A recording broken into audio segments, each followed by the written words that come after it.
Hello there. You are watching COVID Fellows, a video interview series with the administrative fellows working through the pandemic.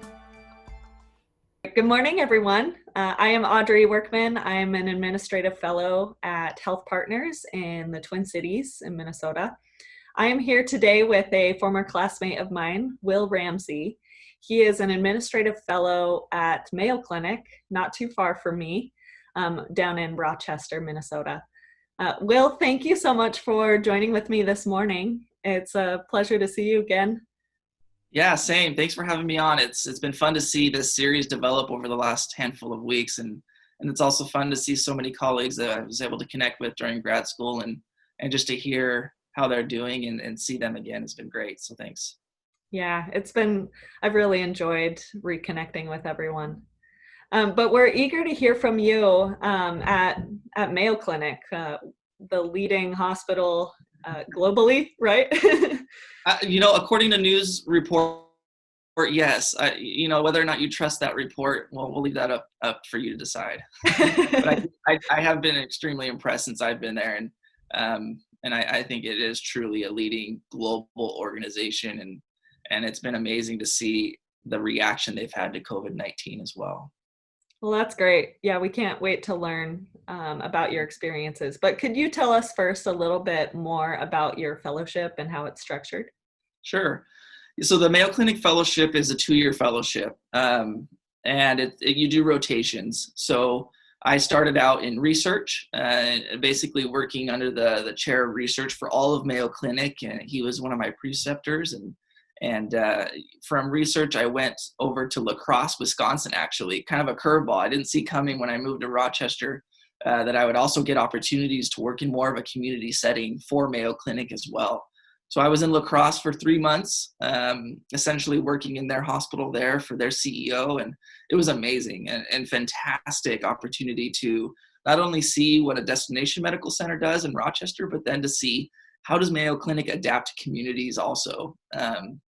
So as I was there, I worked, I worked on several projects regarding access and getting patients, to the right level of care at the right time. Mm-hmm. So from La Crosse, I came back to Rochester, and I went into finance and supply chain. And I got to work with our CFO in Rochester, and it was a truly unique experience to see, kind of have the doors open to Mayo Clinic's finances to me, and to get that level of exposure was incredible. And then that took us into about the time that COVID-19 came about, and, everyone's world kind of flipped upside down, and I was moved outside of finance and transitioned into occupational health services, where I essentially was helping stand up a contact tracing support function for Mayo Clinic Enterprise. So we essentially, So we essentially digitized all of the contact tracing that they've done for previous communicable diseases, and we took it to a level to where we could do contact tracing for the whole enterprise. So Florida, Arizona, our health system that's up in the Wisconsin and Minnesota region, and then also, of course, for Rochester. And so that was amazing. They brought in a handful of administrators, and I was there for about a month and a half standing that up. So since it was in occupational health services, it was for our employees. So any employee that got exposed to a positive COVID-19, we obviously needed to know, who did you come in contact with? Who did that patient come in contact with? So we worked closely with our folks inside the hospitals to understand what was the patient journey that occurred, and how many of our nurses or other employees came in contact with that patient on their journey, and then following CDC guidelines on whether or not they were high, medium, or low risk exposure. And so standing up that process for such a huge enterprise was truly incredible. They brought in 4 or 5 administrators and a handful of clinicians to help support standing that up, and an army of IT folks to build it out online, and just to see how Mayo Clinic adapted during their circumstance to stand that up in such a quick fashion. I mean, think of it, Mayo Clinic's 68,000 employees. So, I mean, we're having a contact trace for all of them potentially. And so we brought in an army of clinicians to do this.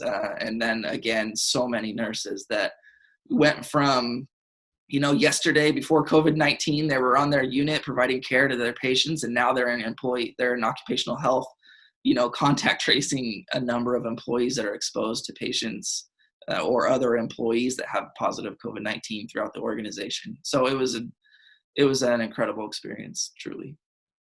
Yeah, that sounds like great exposure for you to get to collaborate with leaders, across all of the Mayo Clinic sites. Yeah. No, yeah. Anytime as a fellow, you can get kind of an enterprise project. You just love it because like you said, you get to mix and mingle with leaders from Arizona, Florida, and then throughout our community hospitals in Wisconsin and Minnesota. And then, of course, just anytime you get to rub shoulders with our leaders here in Rochester is always a great experience too. So. Mm-hmm. Did you mention how long the rotations are? I might have missed that. I didn't. So they're 3 months. Okay. So you do 3 months rotations for 2 years. The first year, you're doing a lot of maybe what we call shared services. So, your finance, your supply chain, maybe not so many practice focused rotations. And then towards the end of your first year, you start to rotate through, surgery, you get into the hospital a lot deeper. You might go into the outpatient practice a lot deeper.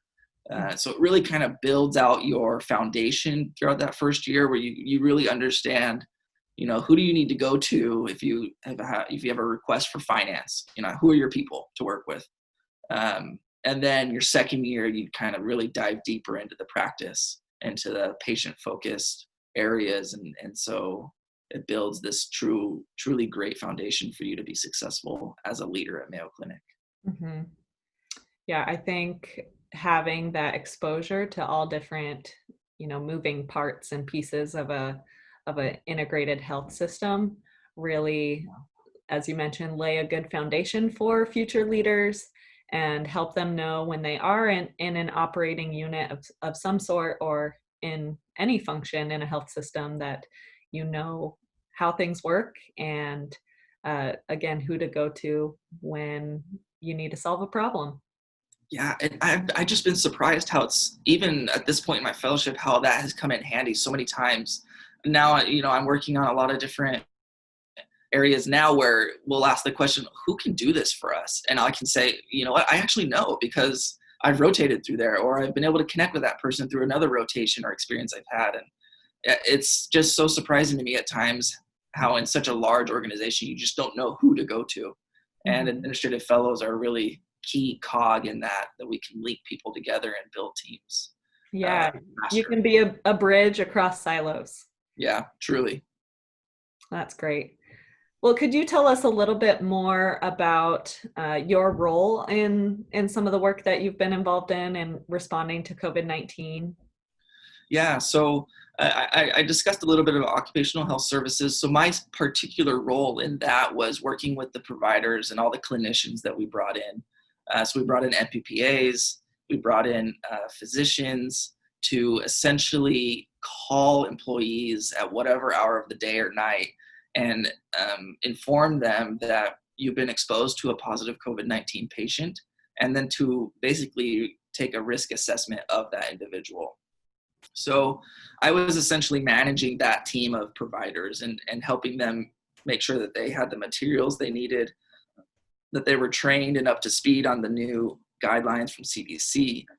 I was writing scripts for them, because they're calling so many people. It's such a new experience for them. So I was writing scripts even. So it really had a very broad spectrum of responsibilities for that team. Essentially, I was their go-to administrator.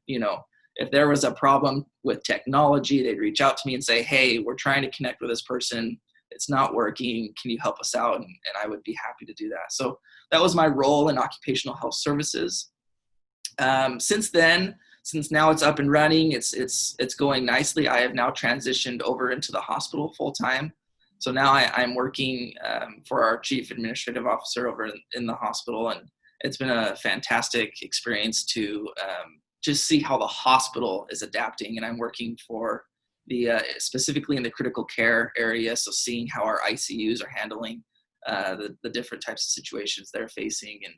And I've been responsible for a lot of the signage for social distancing that's going up in the hospital, the elevator markings.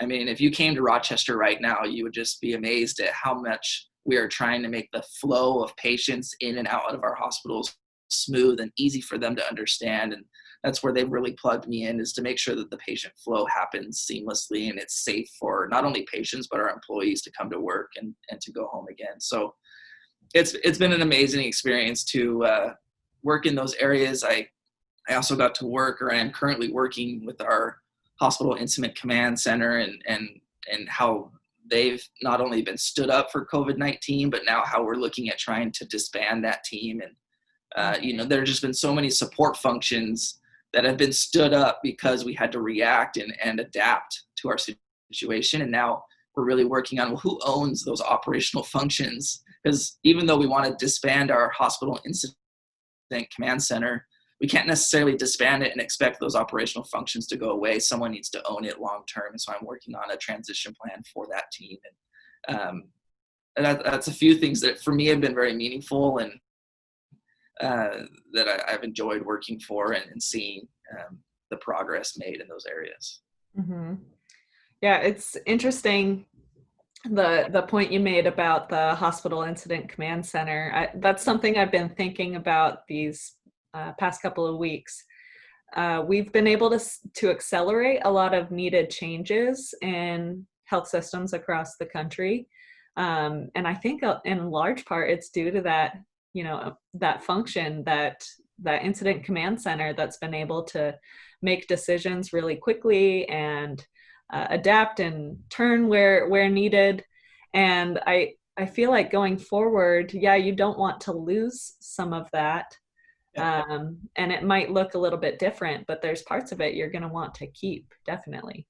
Truly. Yeah. We're trying to figure out how do you disband that group safely, right? And we might still need roles to stay, functioning at this time, whereas we can maybe tell a lot of other roles that, it's okay to go back to your normal workspace and continue working where you were before COVID-19, essentially. So you're right. It's been fun to see how quickly Mayo Clinic can become nimble, just through standing up the hospital incident command center. You do that so that you can be nimble and that you can make decisions quickly, and they kind of run the show. And so it's been really a neat experience. And I'm sure many other fellows have had similar experiences as well. Mm-hmm.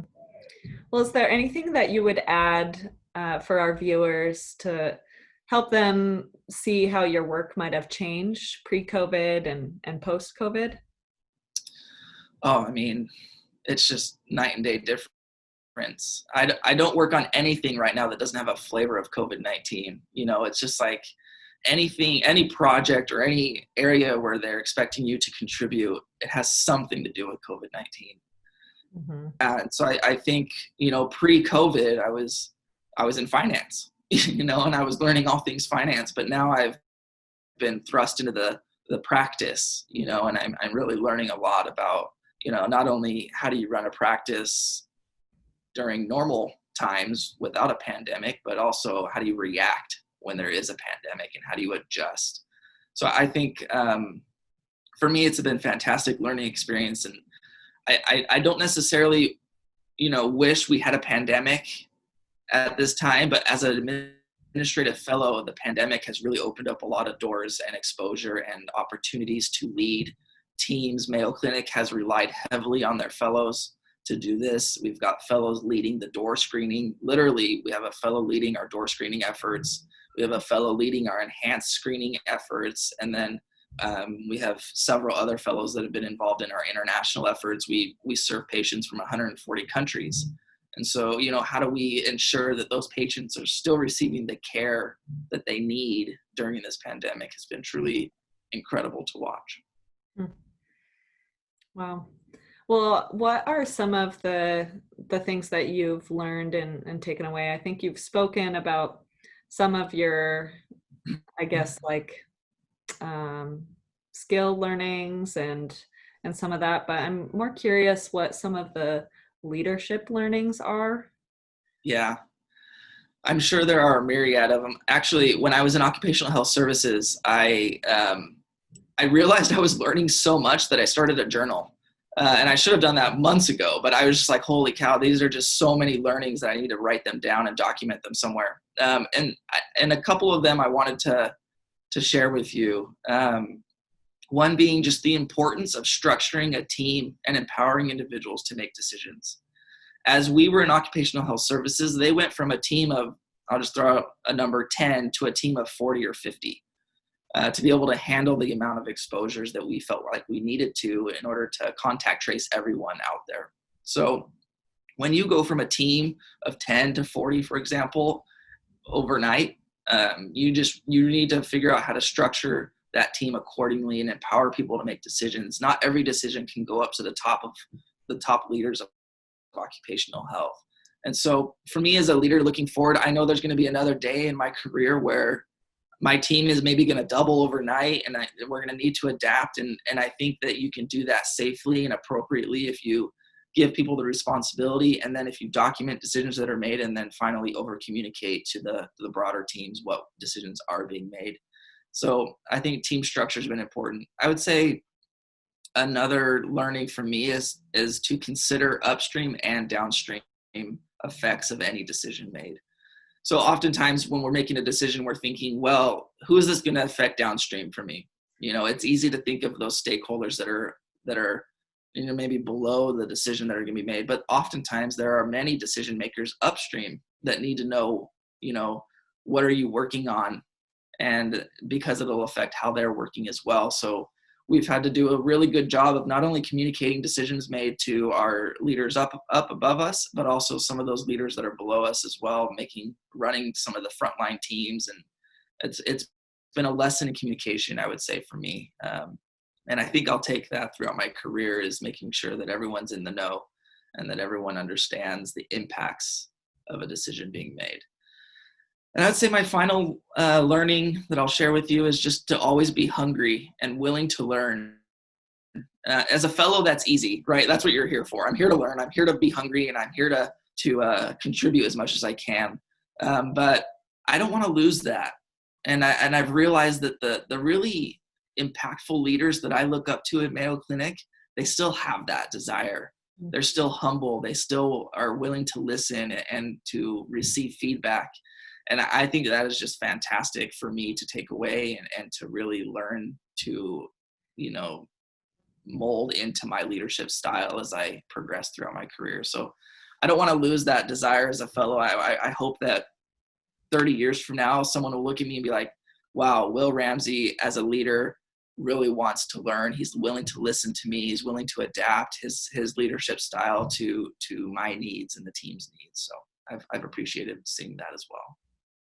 Yeah, I feel like that last point and your last takeaway there is just absolutely perfect in light of all of the challenges that we've seen just in the past week with the cultural climate and the movement of leaders everywhere and individuals everywhere and speaking out against racism. And I think it's important for future leaders to adapt in all sorts of different ways, not only to those pandemics that might come in the future, and to take that approach of humility and adaptiveness, but also some of the more systemic historical issues that face our organizations.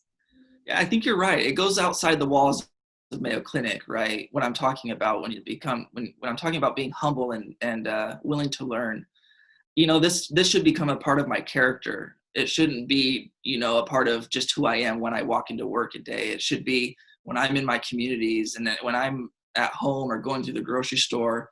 I need to be willing to learn and humble and accepting of all people and all personalities, all cultures at the same time. And so I think you're right that this isn't just a lesson for me as an employee of Mayo Clinic, but this is a lesson for me as a person. Mm-hmm. That's great. Well, thank you so much, Wil, for chatting with me today. Thank you for sharing those insights and those experiences. It's incredibly valuable. I've gotten a lot of great feedback from prospective fellows considering where they might want to land in the next couple of years.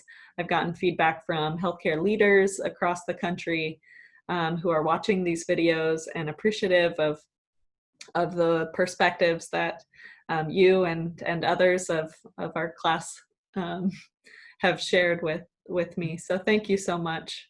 No, thank you. It's wonderful to share my experiences, but like I said at the beginning, it's just amazing to see so much of the great work that's happening throughout the nation, and I'm truly grateful to be a part of this country and this industry. I think it's incredible the way we've reacted as an industry and the work that is going on to truly support those in need at this time. And so thank you to you for setting this up, for taking the time to interview me. And I hope that we can continue forward and find a little bit safer lands in the future. So thank you.